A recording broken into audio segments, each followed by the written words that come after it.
Hi, I'm Karen. We're here at Montavilla Sewing Center, and this video is about free motion quilting with the Baby Lock Allegro.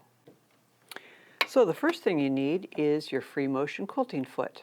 Then we need to put that on the machine. Taking off the other one.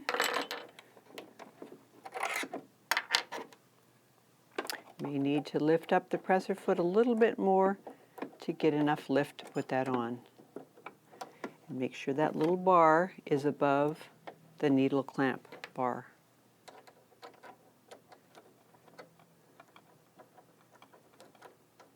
Make sure it's nice and snug. Another thing is to make sure you have plenty of bobbin thread and plenty of thread on your spool.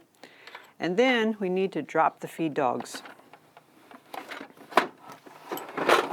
Push that little lever to the other side, and that drops the feed dogs, which gives the free in free motion quilting.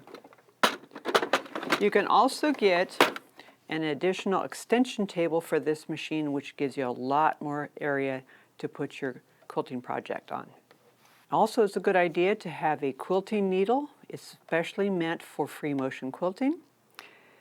And you want to have your regular straight stitch center needle position. Have your speed slider down here to about 1/3, it kind of depends. This makes it so that you can put your foot down on the pedal, keep it all the way down, and then your speed will be determined by how you move your hands. Also, we want to have our tension up here at 7. That's going to help prevent some of that eyelashing that can happen on the back of your quilt.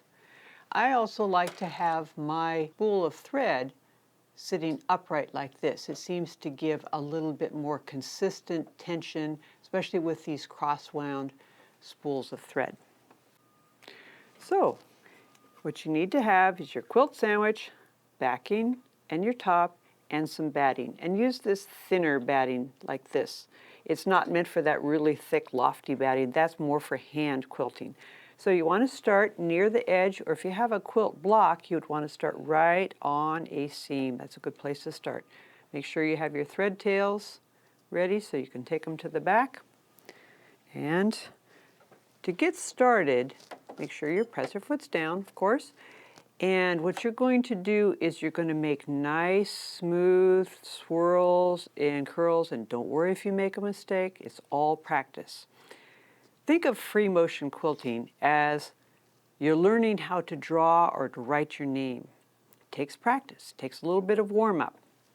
So let's get started here.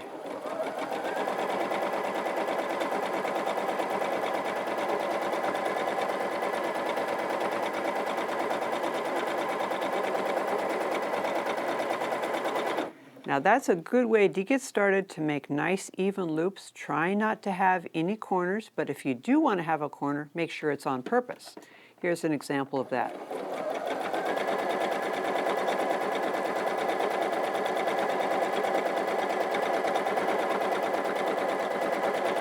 Where I've actually made some hooks on purpose, and that's a nice fill for a quilt. Now notice that some of my stitches are close together and some of them are further apart. That's because I move my hands slower or faster. So that's another thing to practice. For more information about free motion quilting, check out my videos here and here. We have lots of other videos here on our Montavilla YouTube channel. Happy quilting!